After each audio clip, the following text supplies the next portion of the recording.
soit AB des matrices de MNC telles que AB égale 0. On nous demande alors de montrer que l'on peut trouver une matrice P inversible telle que P-1AP et P-1BP soit triangulaire supérieure.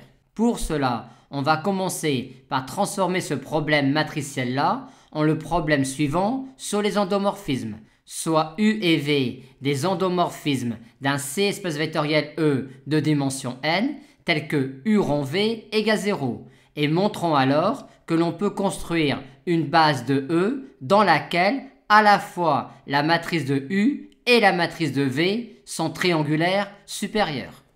L'hypothèse U rond V égale 0 signifie que IMV est inclus dans KERU.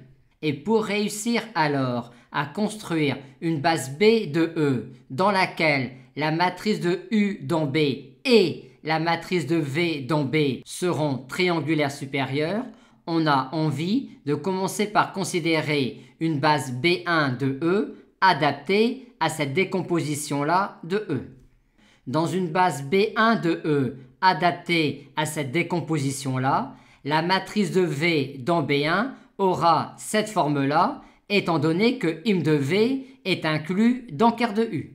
Et la matrice de U dans une base B1 de E adaptée à cette décomposition-là aura cette forme-là, étant donné que l'on met ici les images par U de vecteurs de KER de U. Et on ne peut rien dire a priori sur les autres blocs.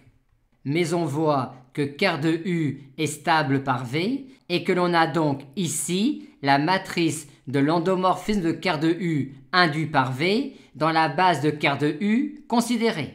Et on peut trouver une base de KER de U dans laquelle la matrice de l'endomorphisme de KER de U induit par V est une matrice triangulaire supérieure. Par conséquent, quitte à modifier la base de KER de U considérée, on peut supposer que l'on a ici une matrice triangulaire supérieure, et là, toujours des blocs, mais qui ne sont plus les mêmes. Maintenant, on a ici la matrice dans la base de H considérée de cet endomorphisme-là de H. Pi-H désigne la projection sur H parallèlement à KER de U. On peut prendre une base de H dans laquelle la matrice de cet endomorphisme-là sera triangulaire supérieure. Aussi, si on modifie ainsi la base de H considérée, on aura ici une matrice triangulaire supérieure, ici un autre bloc mais toujours un bloc, ici un autre bloc mais toujours un bloc.